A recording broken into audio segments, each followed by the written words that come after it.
May kinaladkad na naman dito isang Aerox na version 2, medyo mahiyain ayon sa may kanya. Galing daw ito sa isang shop, subalit siya ay nag-alangan dahil nagpalit na daw siya di umano ng CKP dahil sabi ng diagnostic tool, CKP daw, at subalit nung nagpalit ay hindi pa rin umandar. Kung kaya't kinaladkad niya papunta dito at eto na nga, nag-troubleshoot tayo gamit ang ating bagong tools na nasa yellow basket na naman. Nagpalit na tayo ng bago nito dahil pinupulaan tayo. Sa yellow basket pala, ito yung tumulong sa atin. Ayan, bumili na tayo ng bago kasi meron nagsabi na yung wire daw kakaiba. Ayan, pinalitan natin. Bago na to ha. Saktong isasakay niya daw ang kanyang pasahero, subalit bigla itong power off. Gantong test ang ginawa natin kaya nalaman natin grounded na. Isa pa, namumutok ang fuse niya.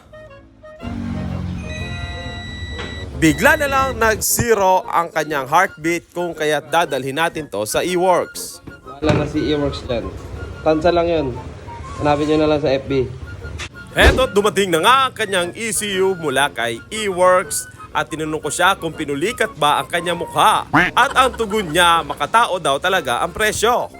Bago natin silampak, double check muna natin ang ating parts gamit ang ating tools na nabili natin sa yellow basket. Nakapag-promote pa nga ang loko. Wala na. Kanina pag dinidikit ito, di ba? Pinakita na nila na si KP, hindi umandar, testing tayo. Dumating ngayon, ECU galing kay eWorks, pinagawa natin kay eWorks. This is it, the moment of truth. Testing tayo sa ating tinotrouble na motorsiklo.